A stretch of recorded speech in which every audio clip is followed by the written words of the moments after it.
ഉച്ചയൊക്കെ ആയപ്പോൾ ഇവൾക്ക് എന്താണെന്നറിയത്തില്ല ഭയങ്കര വിളിയും ബഹളവും പരവേശവും വെപ്രാളവും കാര്യങ്ങളൊക്കെ ആയിരുന്നു. ഇത് നമ്മുടെ കുഞ്ഞാട്ടോ, എൻ്റെ വീഡിയോയിലൊന്നും അധികം ഞാൻ കാണിച്ചിട്ടില്ല. അവൾ ഓൾറെഡി പ്രഗ്നൻ്റ് ആയിരുന്നു. അപ്പോൾ അതിൻ്റെ എനിക്കൊന്ന് ഡെലിവറി ടൈം ആയതിൻ്റെ കുറച്ച് വെപ്രാളവും ഇതൊക്കെ ആയിരുന്നു. അങ്ങനെ കുറച്ച് കഴിഞ്ഞ് ഞങ്ങൾ അവിടെ നിന്ന് മാറ്റിയൊക്കെ കെട്ടിയപ്പോഴത്തേക്കും ആൾ ഓൾറെഡി പ്രസവിച്ചായിരുന്നു.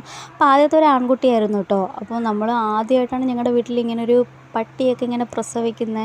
അപ്പോൾ ഞങ്ങൾക്ക് അതിൻ്റെ കാര്യങ്ങളൊന്നും അറിയത്തില്ലായിരുന്നു. അപ്പോൾ ഈ പൊക്കിൾക്കൊടി നമ്മുടെ മനുഷ്യനെ പോലെ തന്നെ അതിന് പൊക്കിൾക്കൊടിയും സംഭവങ്ങളൊക്കെ ഉണ്ടായിരുന്നു. അപ്പോൾ നമ്മൾ കട്ട് ചെയ്യണോ അതോ തന്നെ പോവോ അടർന്ന് മാറുമോ എന്നൊന്നും നമുക്ക് അറിയത്തില്ലായിരുന്നു. അങ്ങനെ കുറേ നേരം അവൾ തന്നെ കുഞ്ഞു പട്ടീനെ ഇങ്ങനെ എടുക്കുകയും നക്കുകയൊക്കെ ചെയ്തിട്ട് തന്നെ അതിൻ്റെ പൊക്കിൾക്കൊടിയൊക്കെ വിട്ട് മാറിയായിരുന്നു.